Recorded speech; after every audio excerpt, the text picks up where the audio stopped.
Let's make a Halloween card with only dies, not even a stencil. Hello everyone, my name is Brennan, design team member for Stamp Anything. Welcome back to my YouTube channel, or the Stamp Anything YouTube channel, just depending on where you're watching this. Today, I'm sharing with you a super simple card, and I'm only using dies for it, and ink and paper, but I feel like those two are kinda necessary to make a card. I mean, you could just use a pen and drawer, but for me, that would not turn out well, because I can't draw. Anyways, just a quick note, all the Stamp Anything items you see in this video were sent to me free of charge, as I am a design team member. That is sort of the nature of it. So let's get into this super quick Halloween card.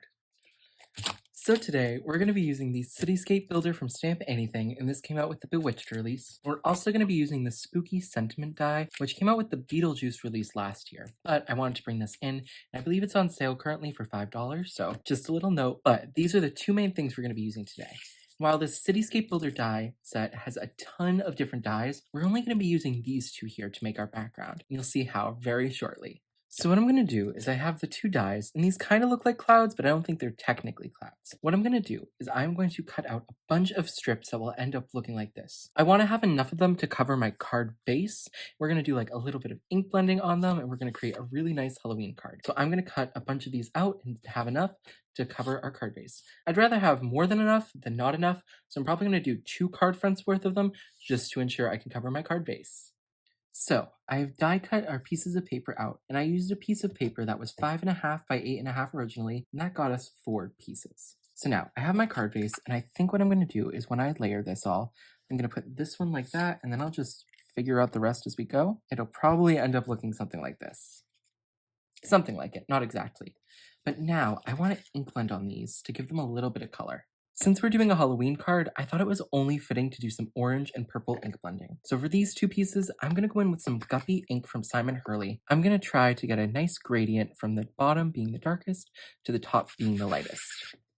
I did just want to pop you in a fast forward so I could show you how I did at least one of the pieces. I started at the bottom there with that ink, and I went in quite a few times to ensure it was darker. With dye ink, the more layers you do, the darker the color it is, so you can just keep doing more layers to get a darker color.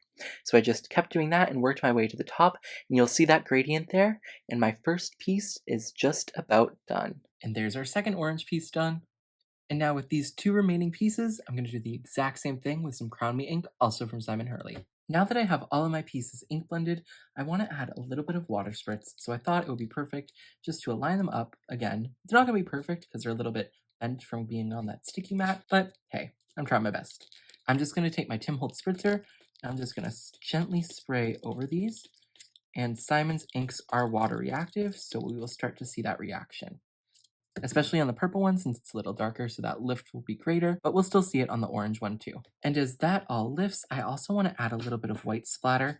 So I'm going to take this very old bottle of white paint here. I hope there's some left. We got like barely anything.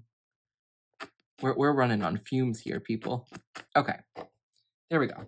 And that is already slightly watered down in there, but I am going to add a little bit more water so we can actually get this moving around. Now I'm just going to take my fan brush and mix the paint around with the water.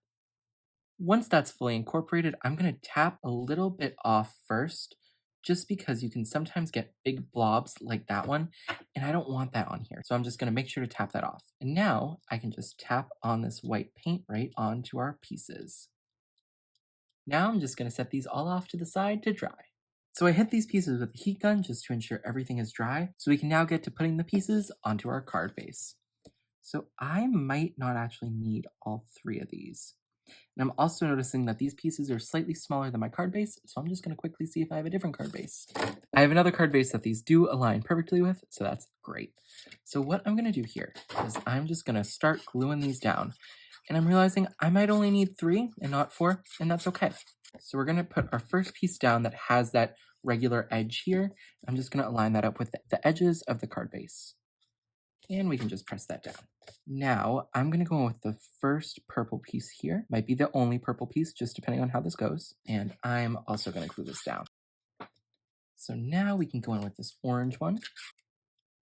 And lastly, we can add in this final purple. And there we go. So now what I'm going to do is I'm just going to go around the edges and trim off any pieces that are hanging off, especially that bottom edge, because as we can see, there's a couple pieces hanging off there. And there we go. So we have our pieces now perfectly aligned with our card base. And to finish off this card, I just added that spooky word die right on top. I did it in white with a black border. I couldn't do my normal black mat around this, so I just did it on the sentiment. Okay, I think it's officially fall because I'm wearing a sweatshirt while filming this. But I really like how this card came out. Pretty different for me because normally I'm using stamps, stencils, the whole kit and caboodle. But today, it was just dies. Thank you so much for watching and have an amazing rest of your day. Bye everyone and happy crafting!